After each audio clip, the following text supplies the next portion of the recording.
El don profético, casi al final de la historia, parte 2. Mi querido amigo y amiga, en el anterior mensaje compartí un mensaje introductorio sobre una temática que tiene que ver con el don profético en las Santas Escrituras, y que también veremos que casi al final de la historia el Señor se propuso volverlo a dar.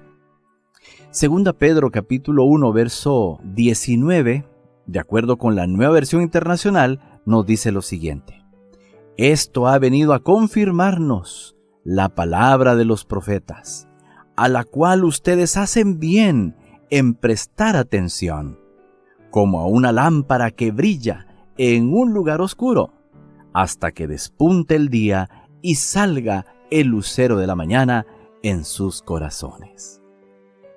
Es un texto maravilloso que, una gran cantidad de cristianos y cristianas creo que lo conocemos y hasta nos lo sabemos de memoria. A los escritos de los profetas se les compara con una lámpara, con una luz, y por eso este programa se llama Una Luz Menor, porque tiene que ver con, un conocimiento profético que nos ayuda a entender mejor la luz mayor, la luz que el Señor ha dado de manera específica y especial, que es la Santa Escritura. Esa luz que conduce a cada ser humano y lo saca de las tinieblas del pecado y lo lleva a la luz admirable donde está nuestro Dios Todopoderoso. Hacemos bien en estar atentos, hacemos bien en prestar atención a los escritos de los profetas.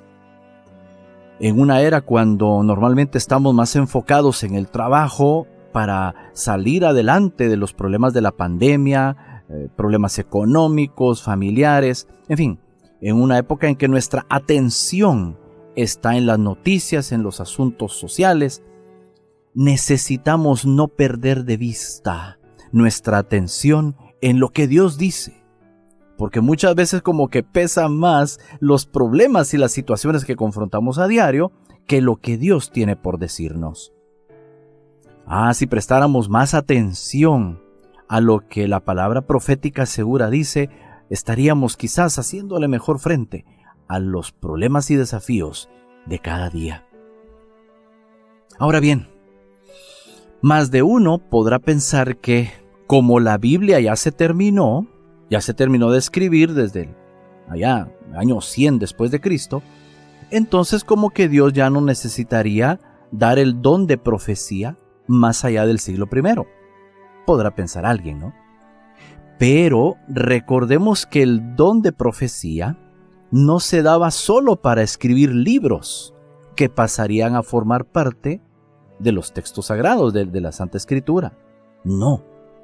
El don de profecía también se dio para personas que, aunque no escribieran ningún libro para la Biblia, su predicación y enseñanza oral sería de edificación para la iglesia. Yo necesito repetir esta parte porque quisiera que tú comprendieras bien eso, mi querido hermano y hermana. Recordemos entonces que el don de profecía no se daba solo para escribir libros que pasarían a formar parte de la Biblia. El don de profecía también se dio para personas, siervos y siervas de Dios, que aunque no escribieran ningún libro, su predicación y su enseñanza oral serían de edificación para la iglesia. Además, la iglesia no ha terminado su misión. Los dones espirituales Dios los da se los da a sus siervos, equipa de esta manera a su iglesia para que pueda cumplir con su misión. Entonces, todavía no ha llegado a su plenitud la iglesia, a la plenitud que Jesús espera, por lo que necesitará cualquier don que Dios crea conveniente dar. Recuérdense que nosotros no podemos limitar a Dios. Si Dios quiere darlo en algún momento un don, lo va a dar. Ahora bien, tenemos que tener cuidado, obviamente, de examinar bien si una persona, por ejemplo, dice que tiene el don de profecía. Tenemos que estudiar bien. En una próxima ocasión vamos a dar cuáles son las evidencias o cuáles son las pruebas que hay que aplicar para que podamos tener seguridad si una persona tiene el don de profecía o no. Lo que queremos decir es que no podemos limitar a Dios. Lo que queremos decir es que Dios puede dar, es el don de profecía, lo puede dar en cualquier momento de la historia. O sea, la historia del siglo I no limita al Señor. Si Él lo quiere dar más adelante, casi al final de la historia, Él lo hará.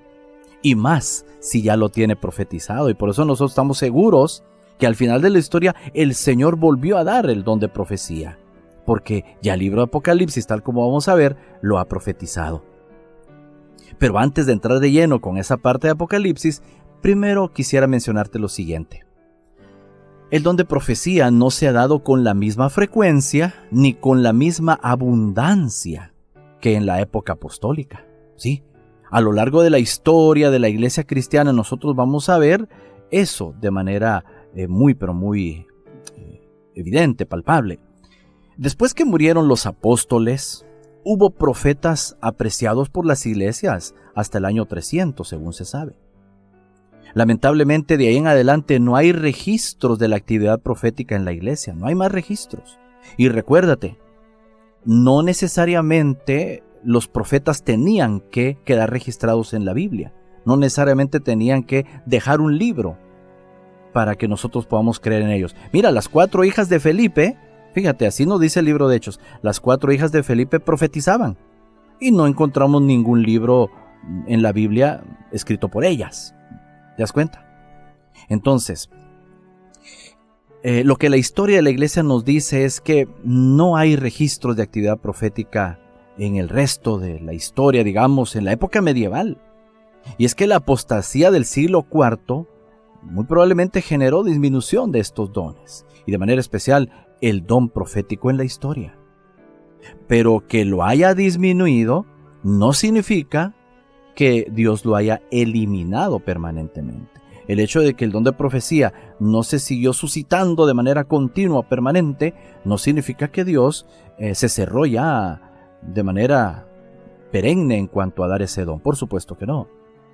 Dios privó del don profético al pueblo judío por 4 siglos. O sea, Dios puede pasar varios siglos sin dar el don profético y puede levantarlo más adelante cuando Él cree conveniente. Dios privó del don profético al pueblo judío durante 4 siglos. Mira, desde el tiempo de Malaquías hasta el tiempo de Juan el Bautista. Estamos hablando de 400 años, varios siglos. Y el Señor, después de ese silencio profético, viene y levanta en el siglo I a Juan el Bautista.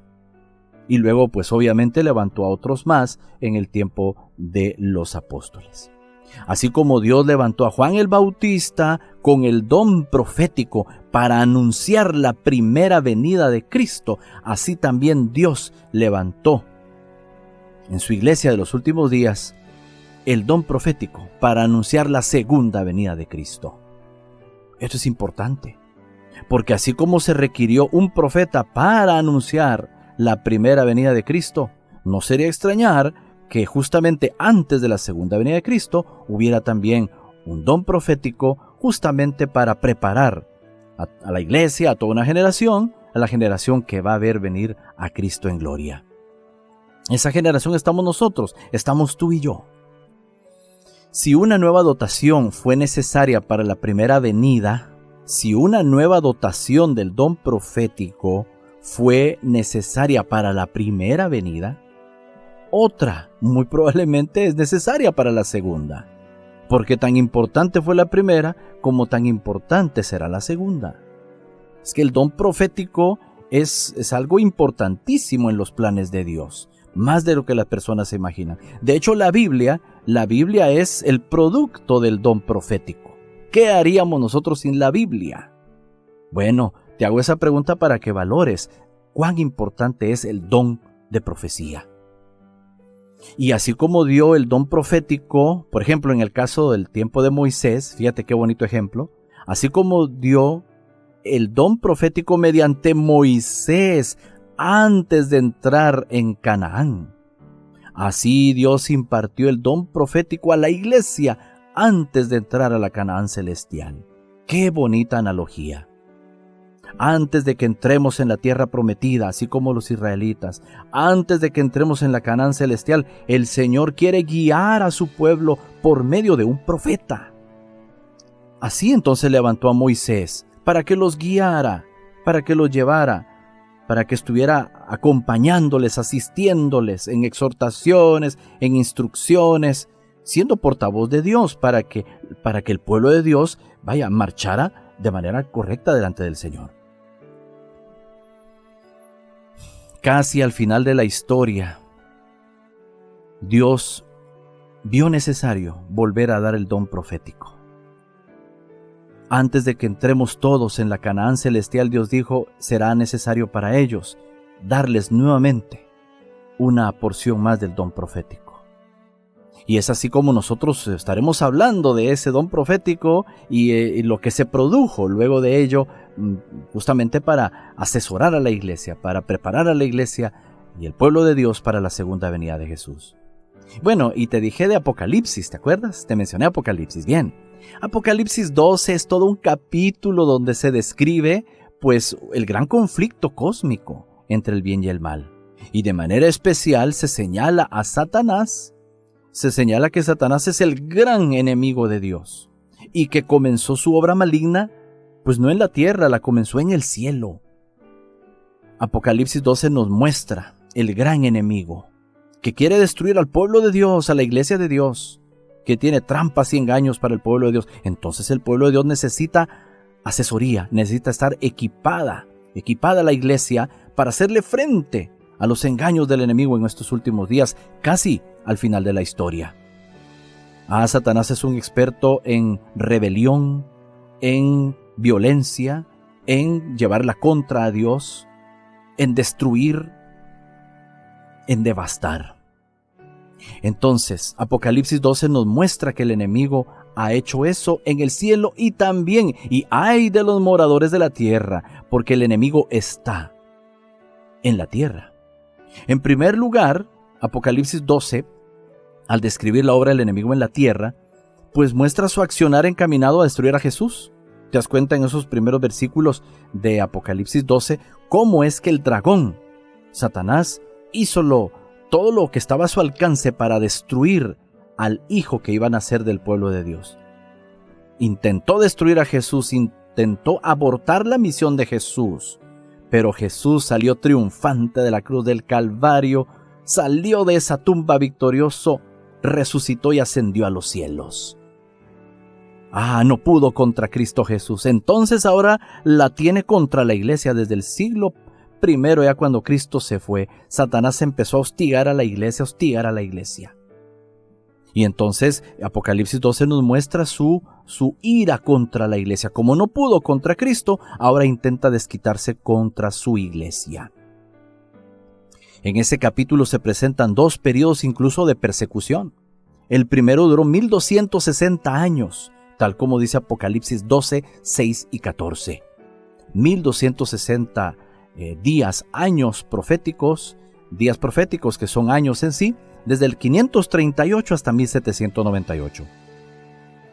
El segundo periodo de persecución será, fíjate bien que lo estoy poniendo en futuro, el segundo periodo de persecución será cuando Satanás haga guerra, llegue a hacer guerra, como dice Apocalipsis 12, 17, guerra contra el resto de sus descendientes de la iglesia, los cuales obedecen los mandamientos de Dios y se mantienen fieles al testimonio de Jesús. Este texto es importantísimo para que tengamos el don profético, mis queridos amigos y amigas.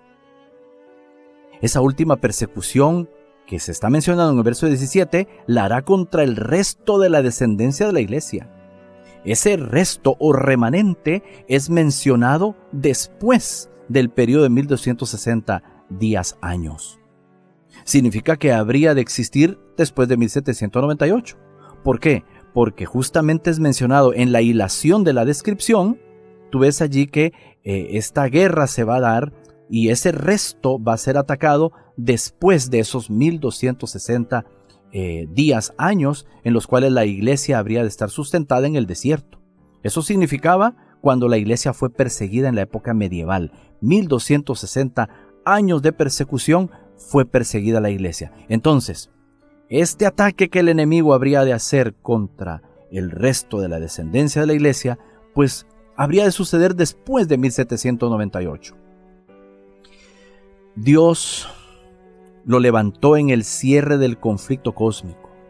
Sí, Dios levantó un remanente, un resto de la iglesia histórica con el fin de preparar al mundo para el regreso de Cristo. Su misión, la misión de ese resto, la misión de ese remanente, de lo que queda al final de la historia de la iglesia cristiana, su misión es predicar el evangelio eterno de Jesús, el verdadero ejemplo de predicación, el verdadero evangelio de salvación. Ese evangelio completo, no un evangelio a medias, no un evangelio distorsionado, no, un evangelio conforme escrito está. Un evangelio conforme los mandamientos verdaderos de Dios. No mandamientos trastocados, manipulados, no. Los mandamientos tal cual el Señor los dejó allá en tablas de piedra en Éxodo 20. Esta misión, a pesar de lo que Satanás hará en su contra, el remanente tiene que llevarla a cabo. Y ese remanente estará predicando una obra, estará predicando un evangelio, estará predicando la persona del Señor Jesucristo. Este remanente tiene que predicar el evangelio de Jesús, su persona, su obra, cómo Dios restaura a las personas. Eso es lo que tiene que predicar esta última etapa en la historia de la iglesia. Ese remanente, ese pueblo que tiene los mandamientos de Dios. Esto indica que en el tiempo del fin habría un resto, un remanente, un residuo dentro del cristianismo.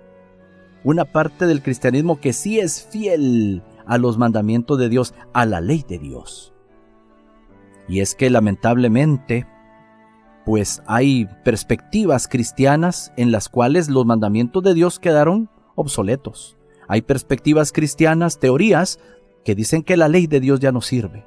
Pero este texto nos está diciendo que hay que ser fieles en guardar los mandamientos de Dios, tal como Dios los dejó. Mandamientos morales que no cambian con el tiempo. Pudieron haber cambiado las leyes ceremoniales, pero no las leyes morales. Lo mismo que Dios le pidió a Adán y Eva, es lo mismo que nos está pidiendo a nosotros desde el punto de vista moral. Si Dios no hiciera eso, estaría siendo como injusto, ¿no? A los de antes dándole algo más difícil o más fácil y a nosotros algo más fácil o más difícil. No, el Señor tiene que ser parejo para que nadie se queje de que el Señor ha sido como que más laxo o más severo en otros momentos. No, el Señor ha sido el mismo ayer, hoy y por los siglos. Ese remanente habría de ser fiel a los mandamientos de la ley de Dios, pero también dice que sería fiel al testimonio de Jesucristo. ¿Qué significa ese testimonio de Jesucristo? Ya nosotros vamos a encontrar en Apocalipsis 19:10 el siguiente texto.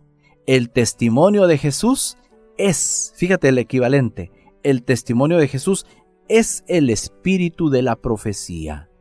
O sea, el testimonio o el mensaje llevado o entregado por Jesús constituye el Espíritu Santo que da la profecía, que hace posible la profecía. Entonces el espíritu de profecía ofrece a la iglesia los mensajes de Jesús, los testimonios de Jesús. La iglesia necesita saber cuál es esa dotación del espíritu de profecía que el Señor habría de dar en los últimos días, casi al final de la historia. En el siguiente programa te voy a explicar en qué consiste ese don profético que el Señor dio en los últimos días, casi al final de la historia. No te pierdas esa tercera parte, será muy pero muy importante. Que Dios te bendiga, mi querido hermano y hermana. Espero que esta instrucción, estas palabras de orientación sobre este tema hayan sido de bendición para cada uno. Que Dios te bendiga.